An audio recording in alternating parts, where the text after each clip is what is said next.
Hello, and welcome to another live chapter reading of Evil Sushi 2, Sashimi by C.A. King, as presented by Itsy Bitsy Book Bits. Chapter 1. The tides had changed. White, frothy water rushed over rocks and beaches alike, coming alarmingly close to homes built along the shores. In Treacle, they were abandoned. There were plenty of other places where that wasn't the case. A darkness loomed over ocean and sky, preparing for the war yet to come. Sea dwellers had already won enough battles to take a brazen approach. They had the right to be cocky. The tide wasn't the only thing to change. Everything had. 3 weeks wasn't a long time to alter the course of the human race. Yet, here she was, watching the water surface for any sign of life coming forth from it. It was entirely possible evil Sushi was still out there. In fact, as each day passed, she became more and more sure of it. But that queen wasn't what her focus was on. She wanted Sashimi, the one who stole her brother from her. When Charlie named the creature with his final human breath, he made it her obsession. Aline watched the waves roll in, dragging anything and everything they touched back out to sea. She'd almost completely forgotten what living in a coastal home was like, or perhaps buried it deep within her psyche. It never truly left, though. She was an East Coaster through and through, and would be until the day she died. It was inevitable. The briny ocean water was in her blood. Seeing what had become of her home brought with it the stinging sensation of salt in an open wound. Blurting out tears at the first bit of pain wasn't her style. She'd become accustomed to fighting through sadness in the line of duty. Some positions required leashed emotions. Hers was one of them. When Charlie was infected, it became personal. That she couldn't push aside. Aline glanced over the rolling waves one last time. The sirens blasting in the background called her back to base. She had no choice but to comply. A changing of the guards was the only time the security fence opened, precisely 3 times a day, every 8 hours like clockwork. Another day had gone by with no sign of the enemy. Her camouflage-colored all-terrain vehicle gently purred from the twist of the key. There were pressing matters to attend to inside the base. Her 3 unlikely heroes were returning, and they couldn't have come at a better time. Most of the country was in a state of emergency, and other nations too. The rate at which the general population was disappearing was unfathomable. All hell was about to break loose. There were no containment procedures for such an enormous problem. They had the largest armed forces known at their fingertips, and it didn't make the slightest bit of difference. They were wounded, perhaps mortally. McGree and his wife vanished only days after offering their support to Mr. Fong and his restaurant chain. Even so, it still wasn't enough proof to shut down the sushi empire. Everyone had their own agendas to push. Governments accused terrorists. Extremists called it an act of God. Fingers pointed in every direction except the one that could have helped. By the time anyone was willing to consider checking into the tainted seafood theory, Fong was long gone, missing along with any sign of the unusual fish. At least, that's the story she had been told. A different branch of the government took control of his property and private fish stock. No one from her team would ever be allowed close enough to inspect any of it. Aline nodded to the men standing guard in a high tower. The gate automatically opened, allowing her entry. It was state-of-the-art and meant to keep anything from getting in. The truth was, not all those missing were unaccounted for. Many had turned up, or at least their remains had. Bodies stripped clean of all flesh and muscle were hard to identify. Evil Sushi had created the perfect army, pitting humans against each other, while there were some reports of wild animals being affected. Those cases were limited, most having been mutated in the first week of infection. She hopped out of the vehicle, heading inside. There'd be a pile of mail on her desk and an inbox full of messages. All radio frequencies had been banned, as had telephones. Even computers were only being used on restricted access. They were next on the chopping block. The unusual sounds being relayed through such forms of communication were officially linked to the aggravated behavior being displayed in infected subjects. After the loss of 2 world leaders, the technology was shut down on the spot. The dark green ages weren't far off. She'd laughed at zombie movies on more than one occasion, and the insane craziness that ensued after the first wave of infection. Now, she was living it. Except these weren't zombies. In fact, no one knew exactly what they were, only that they used to be human. That was the question Aline wanted answered more than anything. Could those affected be cured? At least then there'd be hope for Charlie. Right now, he was as good as dead. And she couldn't help but feel responsible. She should have taken him with her. She should have known how he'd react. They're waiting for you in the meeting room, Arthur announced, almost colliding with his sister in her office doorway. So soon? Aline replied, licking her lips.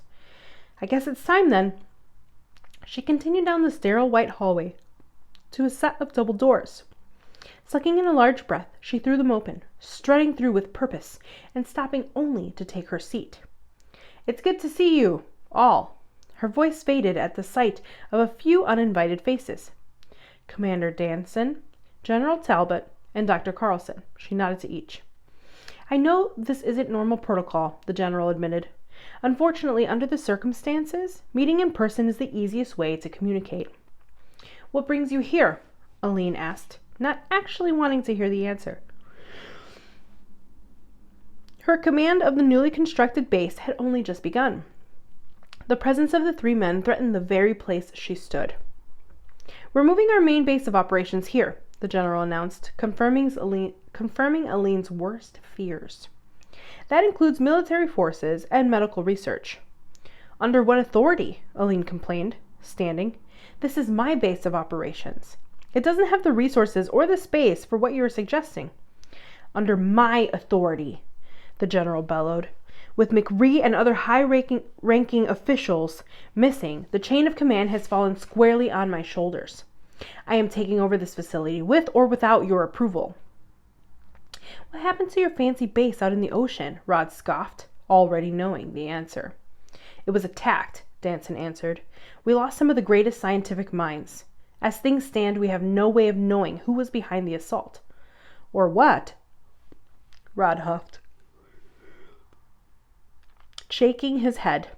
By now they could at least acknowledge any possibilities.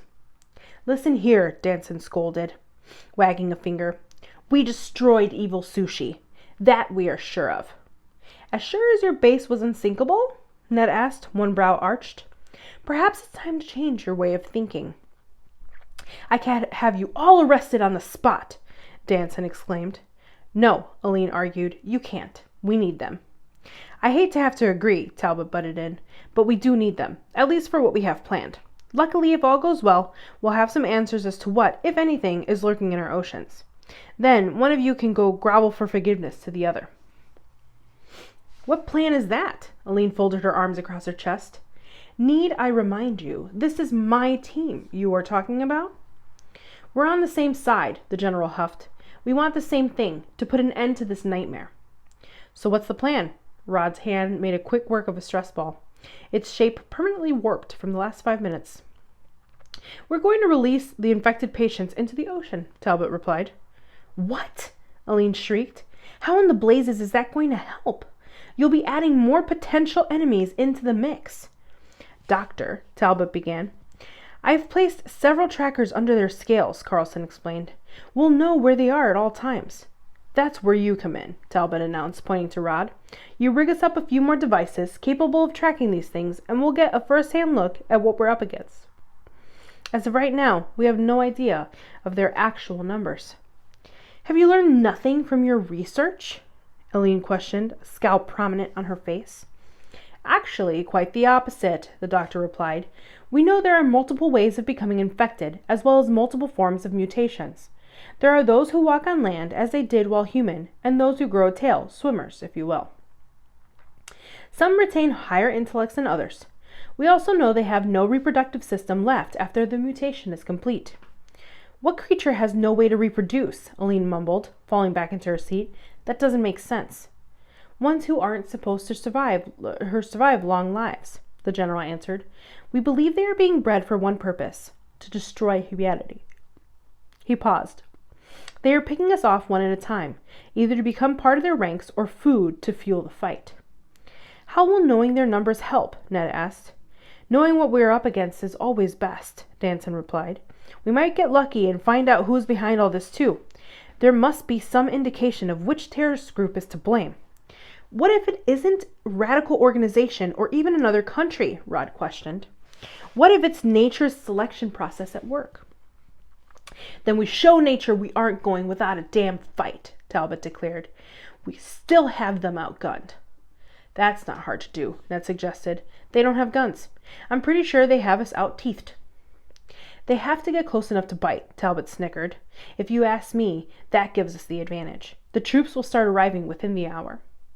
I should mention the shoreline is creeping inland, Aline disclosed. I've been watching it every day. That could be a problem.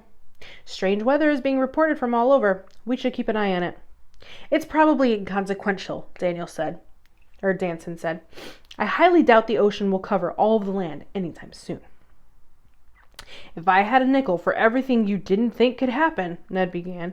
Watch yourself, old man, Danson snapped. Your friend might be necessary, but you are dead weight. Stand down, Commander, Talbot argued. If we're going to eliminate these things at their source, we need men who know their way around a boat.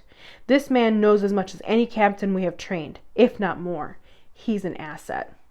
Are you mad? Rod barked. You actually want to go out on the water? Something tore through an entire fleet of fishing vessels. There was only one survivor, if you can call him that. It's suicide.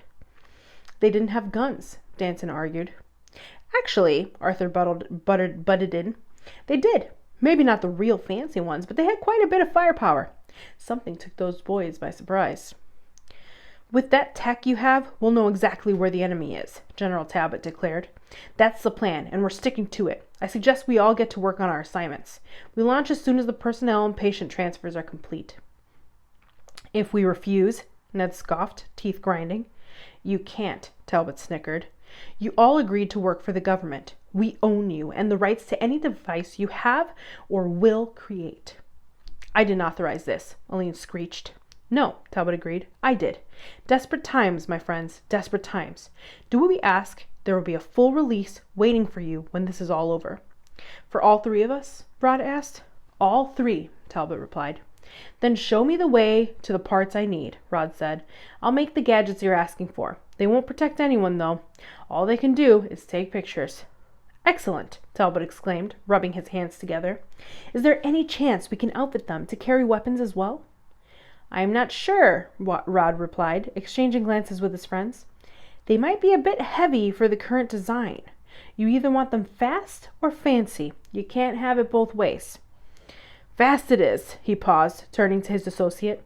Danson, Talbot bellowed. Go with this man and show him what we have in lightweight weaponry, just in case something extra can be added. Oh, and try not to argue, boys. There isn't time for it. We need as many eyes on the sea as we can get. Carlson glanced at his beeping watch. I must attend to my arriving patients. I'd hate for any of the sedatives to wear off early. They don't have the best disposition when they wake up. Ned, the general said, let me show you some of our vessels. Ned nodded. I can handle that. I won't be taking no low-level rank, though. I'm a captain, through and through. Arthur turned his hat in a steering wheel motion. I guess I'll head back to my post. If anyone needs the police, they can come find me. Looks like it's just you and me, Aline said. Looks like, Sally agreed. I don't know what good I'll be to anyone. I don't know any fancy technology, and I'm no captain. Aline chuckled. Me neither, although I think my father wanted me to be one. Charlie had the sea legs in the family. He was one of the best. Her gaze averted to the floor, hiding the glossing over of tears forming.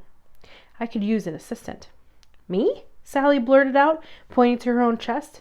Yeah, you, Aline answered. I think we can make a pretty good team.